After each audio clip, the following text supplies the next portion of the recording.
पंतप्रधान नरेंद्र मोदी यांनी मंदिर आणि पूजास्थळांच्या स्वच्छतेसंदर्भात केलेल्या आवाहनाला प्रतिसाद देत उपमुख्यमंत्री देवेंद्र फडणवीस आज मुंबादेवी मंदिर परिसरात स्वच्छता अभियानात सहभागी झाले। विधानसभेचे अध्यक्ष राहुल नार्वेकर तसंच पालकमंत्री मंगलप्रभात लोढा आणि दीपक केसरकर यांनीही स्वच्छता अभियानात सहभाग घेतला। ईश्वराच्या चरणी जर स्वच्छता असेल तर ईश्वराप्रतीची श्रद्धा आणखी वृद्धिंगत होते, असं फडणवीस यावेळी म्हणाले।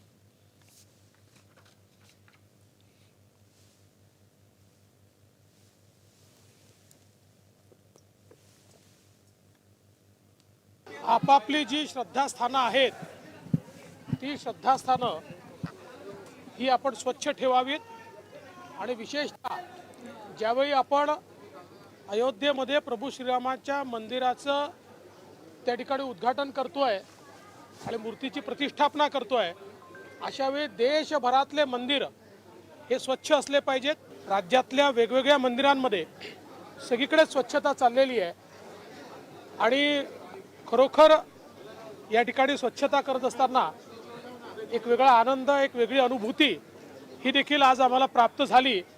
म्हणजे केवळ हे स्वच्छता अभियान नाही आहे, तर यातनं मनाला देखील चांगलं वाटतं आणि शेवटी ज्या श्रद्धेने आपण ईश्वराच्या चरणी जातो तिथे जर स्वच्छता असली तर ती श्रद्धा निश्चितच वृद्धिंगत होते।